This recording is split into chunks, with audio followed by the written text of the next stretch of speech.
Welcome to today's video on the Arctic military affirmatives. Today's video was done by me, Mario Miranda, and Ruhan Patel. And we will be discussing the 2025 to 2026 resolution of the Arctic.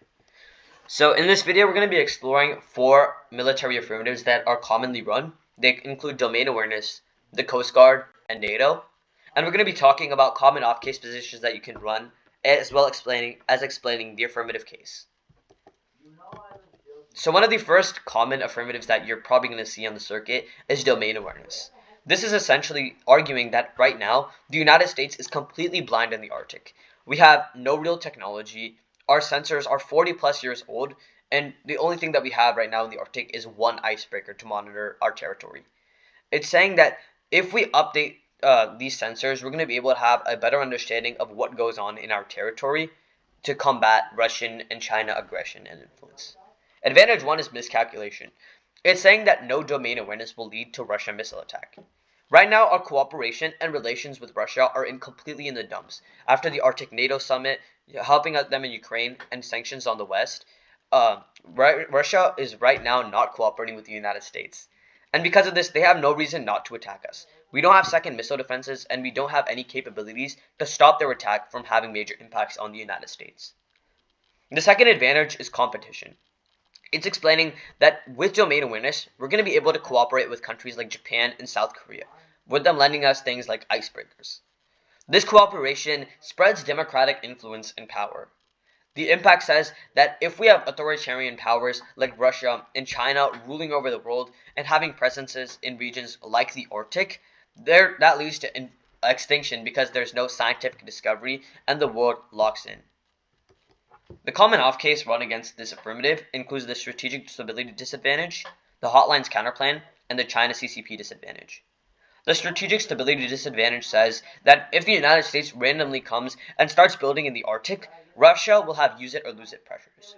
What this means is Russia is going to feel threatened and think that the United States wants to attack them if they randomly start building in the Arctic. That's going to cause them to launch nuclear missiles before we attack them. The second common off-case position is the hotlines counterplan. This is saying that trilateral cooperation with countries like Russia and China stop them from attacking us and stop the risk of miscalculation. It's saying that when we're able to talk and have dialogue with countries like Russia and China, we can avoid escalation in the Arctic and avoid going to war with them. The final common disadvantage is the China CCP disadvantage. It's saying that the United States working and only focusing in the Arctic makes China expand their influence across the world. This weakens our influence in other countries, causing Taiwan war, nuclear war, and other conflict. So the next common affirmative you'd probably see in the circuit immediately once you begin will be military logistics. The plan text of this is that the USFG should increase its development of logistical infrastructure in the Alaskan Arctic. Basically, this looks like supplies and other types of things that can help the logistics of the Alaskan Arctic military. So the first advantage on this plan is deterrence.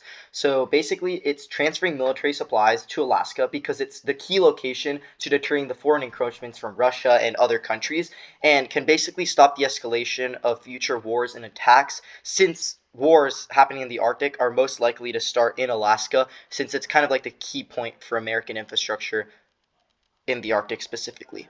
Moving on to the second advantage, it's the Coast Guard one, and it's basically saying that because of a lack of infrastructure, biodiversity loss will happen because of gas leaks and other things that can, harm the environment, and it's because we don't have fast reaction times and response times, which is why we make that better through this Coast Guard advantage.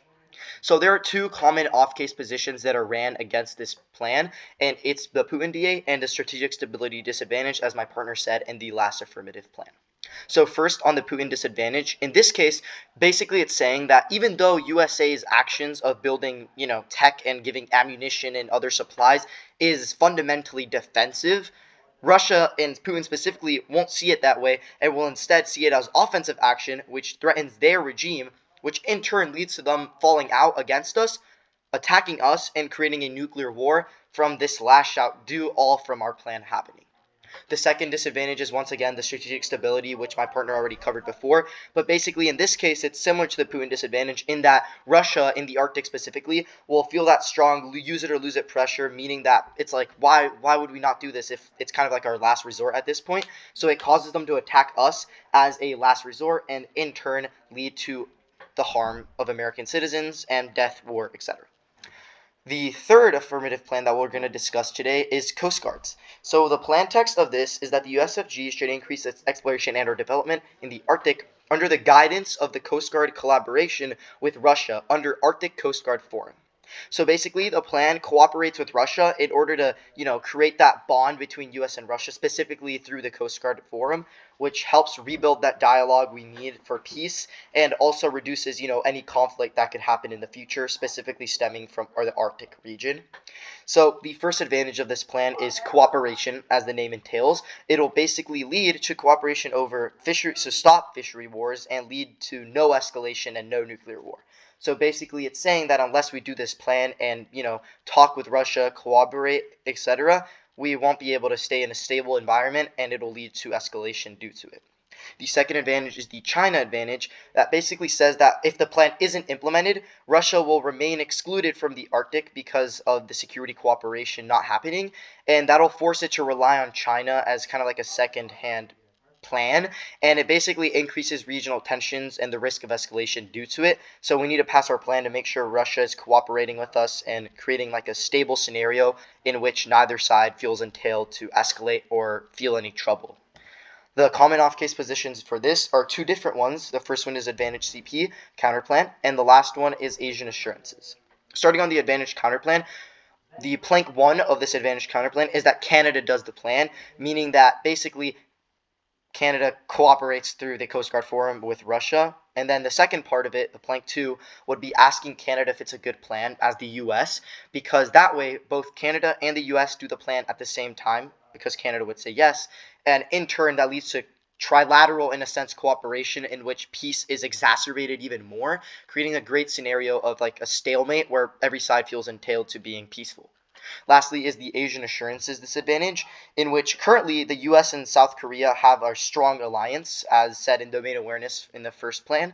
But basically, doing this plan destroys that cooperation because it makes them feel like they're taking the side of the opponent, kind of being the devil's advocate of the scenario, destroying any cooperation and leading to nuclear war because they feel abandoned and like as a second option compared to Russia. Yeah. So the next affirmative we're going to be looking at is NATO. And there are many scenarios, so we're just going to go for the most common ones. The plan text comes in three different scenarios. The first is that the United States federal government should increase its development with NATO. The second is that it should create a command center. And then the third one is that it should create a command center and develop. So NATO countries include countries like Canada and the United Kingdom, and it's basically an alliance that the United States formed to cooperate with other countries when it comes to things like military, trade, and more. So there's three advantages under this affirmative. The first one is deterrence. It's saying without NATO allies doing anything in the Arctic, foreign powers like Russia and China will take over in the Arctic, and that leads to increased tensions in places like Ukraine, Taiwan, and all of these tensions will lead to nuclear war. The second advantage is resilience. It's saying that Russia aggressing in Norway causes nuclear war. This is because Norway is an energy powerhouse, and it supplies the EU with a lot of different energy sources and a vast amount of energy. But if Russia's aggressing, the EU will have to turn to Russia instead of Norway because their power output's not going to be the same as it was before. This energy change will lead to energy wars and extinction. The third advantage is extraction. It's saying that melting ice in the Arctic is allowing for REM's independence. Right now, we're incredibly reliant on Chinese rare earth minerals. These minerals allow us to make things for the military, like drones and other things that we need to combat Russia and China. But if China continues to have this monopoly on REMs, then they can cut off our supply, and it leads to them doing things, and it leads to Taiwan war escalation, leading to extinction. The common off-case positions that can be ran against this affirmative is first the Russia relations disadvantage. It's saying that right now, the US and Russia cooperation is incredibly high, allowing for arms control and other negotiations. More United States presence in the Arctic destroys our relations and makes Russia feel more skeptical about the United States. This skepticism leads to no arms controls negotiations, leading to all-out nuclear war. The second disadvantage you could run is the Putin politics disadvantage. It's saying that Putin's regime is stable right now, but it's on the brink of collapse. His regime is built on showing and projecting power onto other countries. But the United States developing and showing Arctic leadership leads to a weakened Russian influence and collapsing Putin's regime.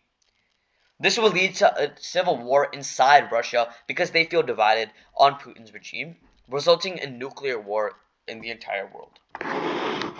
Thank you so much for listening to today's video. If you have any questions, you can ask in the comments or just DM the Resolve Debate team. And again, subscribe. Thank you so much.